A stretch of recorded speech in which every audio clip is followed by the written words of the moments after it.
ఆయన ఆలకించును. భయము నుండి పాపము చేయకుడి, మీరు పాదముల మీద ఉండగా మీ హృదయములో ధ్యానము చేసుకొని ఊరుకుండుడి. నీతియుక్తమైన బలులను అర్పించుచు యెహోవాను నమ్ముకొనుడి. మాకు మేలు చూపునవాడెవడు? పలుకువారు అనేకులు. యెహోవా నీ సన్నిధి కాంతి మా మీద ప్రకాశింపజేయుము. వారి ధాన్య ద్రాక్షారసం విస్తరించిన నాటి సంతోషము కంటే అధికమైన సంతోషం నీవు నా హృదయంలో పుట్టించితివి. యెహోవా నెమ్మదితో పట్టుకొని నిద్రపోవుదును. నేను ఒంటరిగా ఉండునని నీవే నన్ను సురక్షితంగా నివసింపజేయుదువు. దేవుడు తన పరిశుద్ధ వాక్యం దీవించుగాక. మరి ఇక్కడ దేవుని యొక్క వాక్య భాగంలో నుండి 4వ కీర్తన మనము ఈరోజు ఆరాధన చేయక మనకు మనము ఆరాధన కీర్తనగా మనం ఈరోజు 4వ కీర్తన మనము ధ్యానం చేసుకుంటున్నాం. మరి పరిశుద్ధమైన బైబిల్ గ్రంథంలో నుండి కీర్తన గ్రంథంలో 4వ అధ్యాయాన్ని ఈరోజు మనము ధ్యానం చేసుకుంటున్నాం. ఇందులో ప్రత్యేకమైన కొన్ని విషయాలు ఉన్నాయి. అవి మనము తలపోసుకుంటూ మనము ఆరాధన చేసుకుందాం. మన మధ్యలో మరి స్తుతి ఆరాధన ఇచ్చేటకు యవనస్తులు మన ముందుకు రాక మనకు మరి ఆరాధన అంటే ఏంటి, మనం ఆరాధన ఎందుకు చేసుకోవాలి, ఆరాధనలో ఈ కీర్తనాకారుడు మరి రాసించిన ఈ స్థితి ఏంటి అని మనం ఆలోచించినట్లయితే, ఇక్కడ ఈ 4వ కీర్తనలో చూసినట్లయితే నా నీతికి ఆధారమగు దేవా. నీతికి ఏముందంట? ఆధారము. నీతికి ఆధారమగు దేవా, నేను మొర్ర పెట్టినప్పుడు నాకు ఉత్తరము ఇమ్ము. ఆ ఇరుకులో నాకు విశాలత కలిగి చేసిన వాడవు. ఇరుకు అంటే పరిశుద్ధమైన బైబిల్ గ్రంథంలో 2 మార్గాలు ఉన్నాయి. ఒకటి ఇరుకు మార్గము, ఇంకోటి విశాల మార్గము. విశాల మార్గంలో అనేకులు వెళ్తారు, అనేకులు ఆ దారి గుండా వెళ్తారు.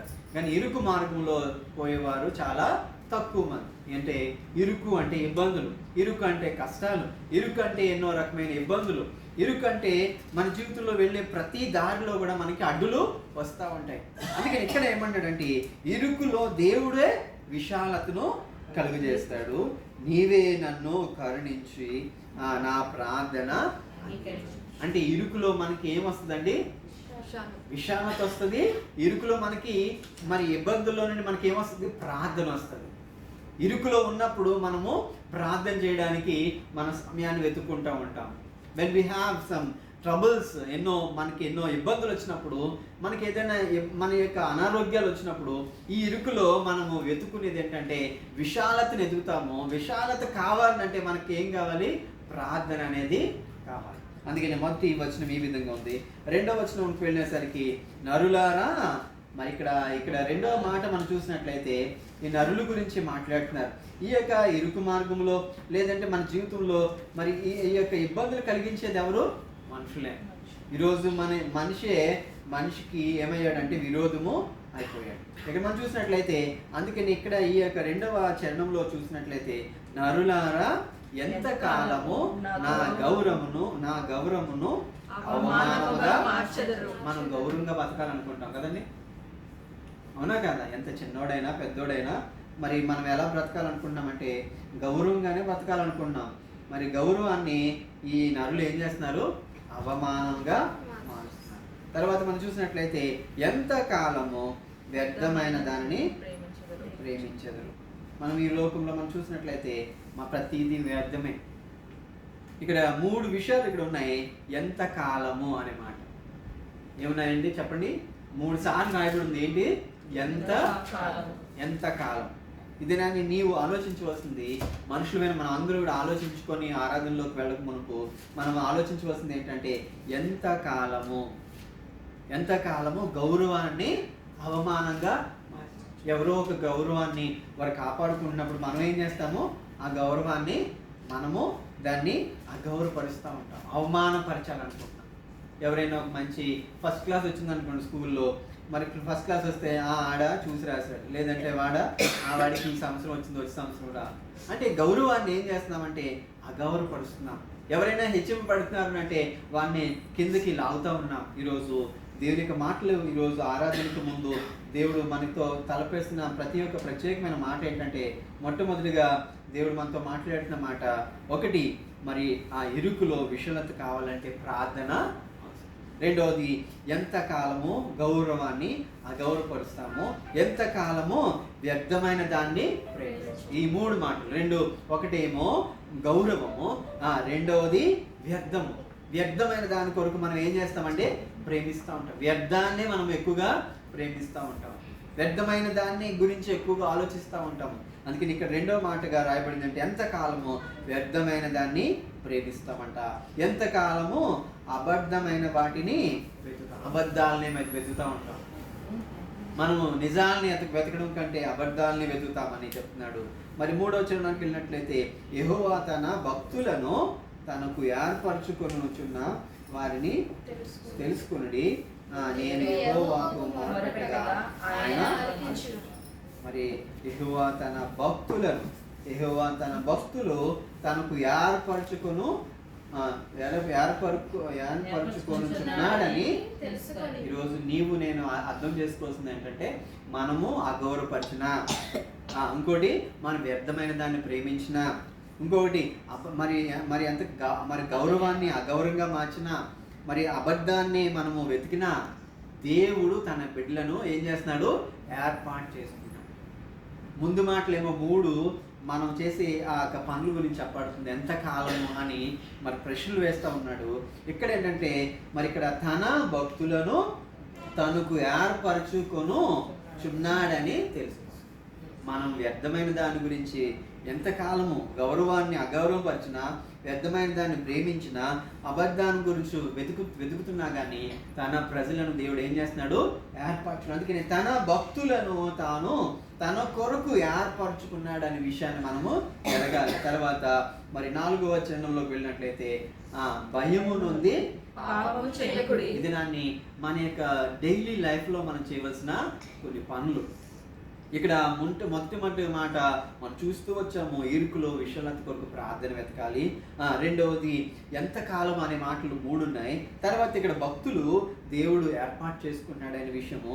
4వ చూసినట్లయితే భయము నొంది. మనం ఏం చేస్తాం? చాలా భయముతో మనం ఏం చేస్తాం? కొన్ని తప్పులు చేస్తూ ఉంటాం. అందుకే ఇక్కడ ఏమో చెప్తుంటే, భయము నొంది పాపము చేయకూడదు. భయముతో మనం ఏం చేయకూడదు అంటే పాపం చేయకూడదు. మీరు పడకల మీద నుండగా మీ హృదయంలో ధ్యానించి, మనకు భయం వచ్చినప్పుడు మరి పాపం చేయకుండా మనం ఏం చేయాలంటే పడకల మీద ఉన్నప్పుడే ధ్యానం చేసుకోవాలి, దేవుని ధ్యానాన్ని చేసుకోవాలి. మనం కొన్నిసార్లు అనుకుంటాము, మన యొక్క పడకల మీద మనం ఎన్నో తలంపులు కలిగి ఉంటాం, ఎన్నో చెడు ఆలోచనలు కలిగి ఉంటాం. పడకల మీద వెళ్ళినప్పుడు ఎన్నో మరి ఆ వ్యర్థమైన దాన్ని ఆలోచిస్తూ ఉంటాం. వ్యర్థమైన దాన్ని ఇక్కడ ఈ 3 వచనాలు ఉన్నాయి కదా, ఎంతకాలం ఉంది కదా. పడకల మీద వెళ్ళినప్పుడు అదే ఎంతకాలం అనే ఆలోచనలో 3 రాయబడిన ఆ మాటలే పడకల మీద మనం తలస్తున్నామేమో. అందుకే ఇక్కడేమంటాడంటే, మీరు పడకల మీద ఉండగా మీ హృదయంలో ధ్యానం చేసుకోవాలి. దేని ధ్యానం చేసుకోవాలి? వాక్యాన్ని ధ్యానం చేసుకోవాలి. మనం ఒకవేళ మనం మంచి ఈ వర్షిప్ టైంలో మనము దేవుని స్తుతిస్తాం, ఆరాధన చేస్తూ ఉంటాం. అది ఎంతకాలం అంటే ఏదో ఆరాధన ప్రారంభం మొదలుకొని చివరి వరకేనా? ఈ ఆరాధన ఎంతవరకు ఉండాలి? నీ జీవితంలో నీ పడకల మీద ఉన్నప్పుడు ఈ ఆరాధన ఏమై ఉండాలి? నీ హృదయంలో అది పనిచేయాలి. ఆరాధన అది నీ జీవితంలో పనిచేయాలి. పనిచేయకపోతే ఆరాధన చేసిన వ్యర్థమే. అందుకని ఇక్కడ పడకల మీద ఉండగానే నువ్వు ధ్యానించి దాన్ని ఊరుకుండాలి. ఒకసారి నీకు ఆలోచన పడకల మీద ఉన్నప్పుడు, నువ్వు పడుకున్నప్పుడు ఏదైనా నీకు తలంపులు వచ్చినప్పుడు దాన్ని ఇంకా ఆలోచించి రేపు ఏం చేద్దామన్న ఆలోచన కాదు, ఊరుకుండం అనేది నేర్చుకోవాలి. తర్వాత 5లో చెప్పిన నీతియుక్తమైన బలులు అర్పించు యెహోవాను. మనం అర్పించవలసిన మరి ఆ యొక్క బలులు నీతియుక్తమైన బలులు అర్పించాలి. తర్వాత 6 మాకు మేలు చూపువాడెవడు అనేకుడు మా మీద దేవా. అందుకే నీ సన్నిధి కాంతి ప్రత్యేకంగా ఇక్కడ మనం తలంచవలసిన ఏంటంటే నీ సన్నిధి, దేవుని యొక్క సన్నిధి కాంతి. వెన్ వి వర్షిప్, మనం ఆరాధన చేస్తున్నప్పుడు ఆయన యొక్క సన్నిధి కాంతి మన మీద ఏం చేయాలి? ప్రకాశింపజేయాలి. అంటే మనం ఆ వర్షిప్ చేసినప్పుడు, ఆరాధన చేసినప్పుడు, స్తుతి ఆరాధన చేసినప్పుడు వ్యక్తిగతంగా కూడా మరి ఈరోజు మనకి ఒక ప్రత్యేకంగా మనకు ఒక సమయం ఇవ్వబడుతుంది ప్రత్యేకంగా ఆరాధన చేసుకోవడానికి. అంటే ప్రత్యేకంగా అంటే ఒంటరిగా నీవు దేవునితో మాట్లాడుతున్నప్పుడు, దేవా నీవిచ్చిన రక్షణకై వందనాలు, నీవిచ్చిన నాకు నీ యొక్క రక్షణకై వందనాలు చెప్పుకుంటాలి, నీవిచ్చిన మందిరానికై వందనాలు చెప్పుకోవాలి, నీవిచ్చిన ఈ యొక్క రొట్టె రసాన్ని బట్టి దేవుడికి వందనాలు చెప్పుకోవాలి. ఇది ఆరాధనలో మనము తలపెట్టుకోవాల్సింది. అందుకని ఇక్కడ ఆయన యొక్క నీ సన్నిధి కాంతి మా మీద ప్రకాశింపచేయి. అంటే మన మీద దేవుని యొక్క సన్నిధి కాంతి మన మీద ప్రకాశించినప్పుడు మనం ఏమవుతామో, అందుకనే ఆ యొక్క పాత నిబంధనలో మనం చూసినట్లయితే పాత నిబంధనలో మరి ఆ యొక్క మోషే 40 రాత్రులు 40 పగళ్ళు సీనాయి కొండ మీద వెళ్ళి వచ్చినప్పుడు మరి మొట్టమొదటి వచ్చినప్పుడు 2 పలకల మీద వచ్చాడు కిందకి, మరి మళ్ళీ తిరిగి వెళ్ళాడు, మరి పలకలు పడేశాడు, దాన్ని విసిరివేశాడు, మళ్ళీ తిరిగి పైకి వెళ్ళి వచ్చినప్పుడు ఆయన ముఖ కాంతి అంట ఎవరు చూడలేకపోయారంట. ఈరోజు నువ్వు ఆరాధన చేస్తున్నప్పుడు నీ యొక్క ముఖ తేజస్సు, నీ యొక్క తలంపులు, నీ యొక్క ముఖ వర్చస్సు మారుతుందా? ఈరోజు మారాలని దేవుని యొక్క వాక్యము సెలవిస్తుంది. నీవు ఆరాధన చేసినప్పుడు నీ సన్నిధి కాంతి మా మీద ప్రకాశింప చెయ్యని మనం ఆరాధన చేసుకోవాలి. తర్వాత మనం చూసినట్లయితే 7 వారు ధాన్యము ద్రాక్షారసము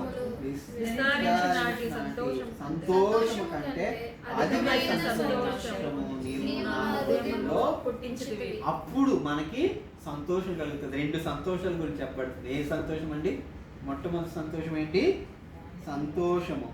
తర్వాత అధిక సంతోషము అధిక సంతోషం. మరి ఆ విస్తరించిన నాటి సంతోషము కంటే అధిక సంతోషం. 2 సంతోషాల గురించి ఇక్కడ రాయబడుతున్నాయి. నీకు ఏ సంతోషం కావాలి? ఈ లోక సంబంధమైన సంతోషమా? ఆరాధన చేసావు, స్తుతించావు, గణపరిచావు, అయిపోయిందా? కాదు. నీకు అధిక సంతోషం అంటే ఎవరిస్తారు? దేవుడే ఇస్తారు.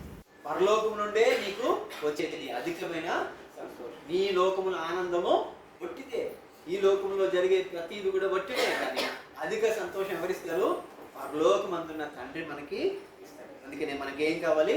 అధికమైన సంతోషం. చివరిగా యెహోవా నెమ్మదితో పండుకొని నిద్రపోదును, నేను ఒంటరిగా నుండును, నీవే నన్ను సురక్షితంగా నివసింపజేయుదువు. మనం నెమ్మదిగా ఉన్నట్లయితే దేవుడు ఏం చేస్తాడు?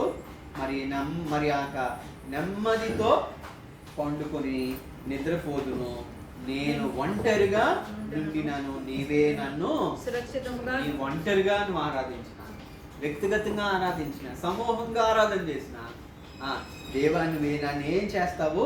సురక్షితంగా.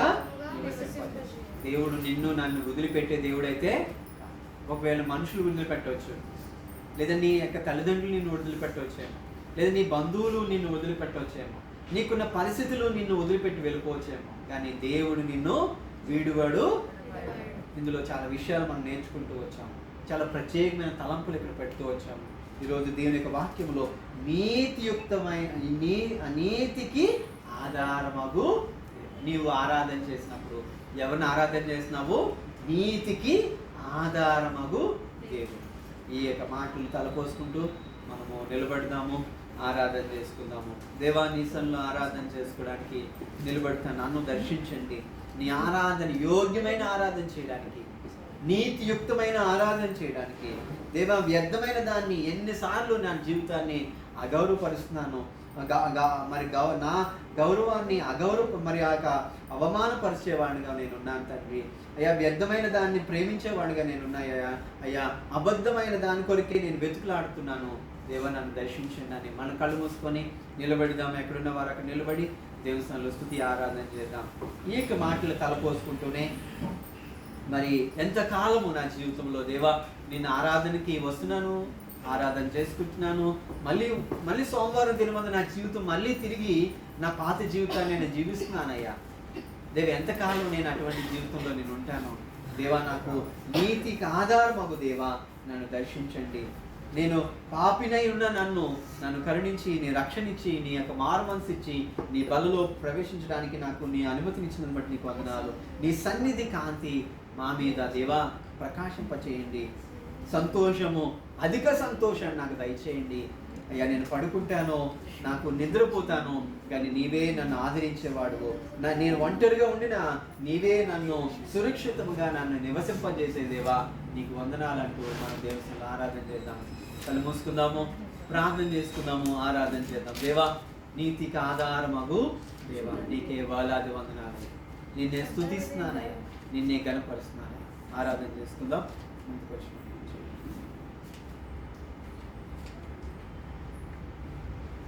ఎక్కడున్నవారు అక్కడే దేవుని ఆరాధన చేద్దాం.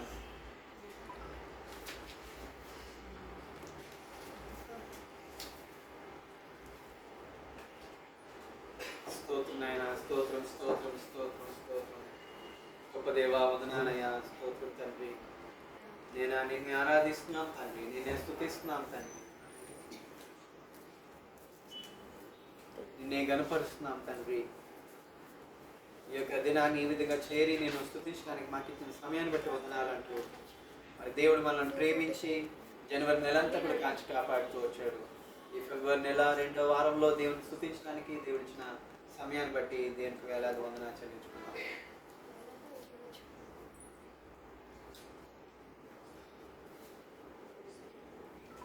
సిలువే నాకు శరణం, సిలువే నాకు శరణం, సిలువే నాకు శరణం, సిలువే నాకు శరణం.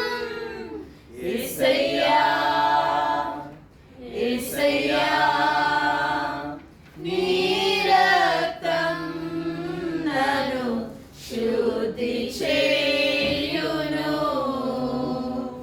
యేసయ్యా, యేసయ్యా, నీ రక్తం నన్ను శుద్ధి చేయును.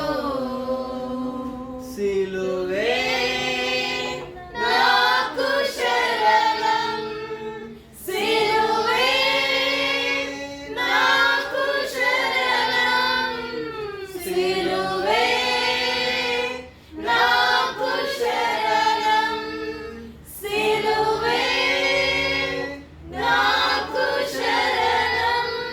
పాపినయ్యుండగా నన్ను క్షమించితివే,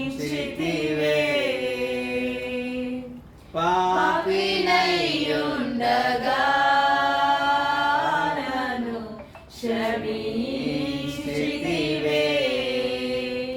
నీ రక్తము నాకై చిందించి విడుదలనిచ్చితివే. నీ రక్తము నాకై చిందించి పరిశుద్ధునిగా చేసితివే. నన్ను పరిశుద్ధునిగా చేసితివే. యేసయ్యా, యేసయ్యా, నీ రక్తం నన్ను శుద్ధి చేయును. యేసయ్యా, యేసయ్యా, నీ రక్తం నన్ను శుద్ధి చేయును. రోగినయ్యుండగా నన్ను స్వస్థపరచితివే.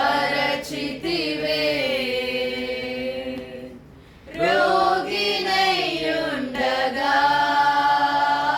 నన్ను స్వస్థపరచితివే. నీ గాయాలు నాకై భరించి విడుదలనిచ్చితివే. నీ గాయాలు నాకై భరించి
తలపోసుకుంటూ, దేవా నీతికి ఆధారమగు దేవా, ఎంతకాలమయ్యా నేను వ్యర్థమైన దాన్ని అగౌరవపరుస్తాను దేవా తండ్రి, వ్యర్థమైన దాన్ని ప్రేమిస్తాను దేవా, బట్ దాన్ని వెతికేవాడిగా నేను ఉన్నానేమో. నన్ను దృష్టించండి, దర్శించండి. నీ సిలువే నాకు ఆధారంగా ఉంది. నీ యొక్క కలువరి సిలువ నా కొరకు కాచిన రక్తానికే వందనాలు అయ్యా. నా కొరకు అయ్యా నలుగొడ్డుబడిన అయ్యా వెలుగొడ్డుబడిన నీ శరీరానికే వందనాలంటూ దేవుని స్తుతిద్దామా, ప్రార్థన చేస్తున్నాం.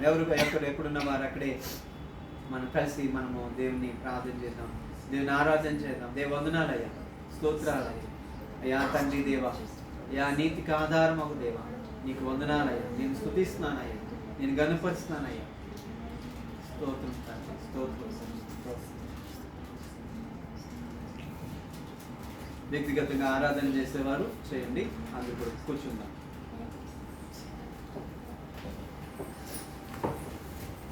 చేయండి, ఆరాధన చేయండి.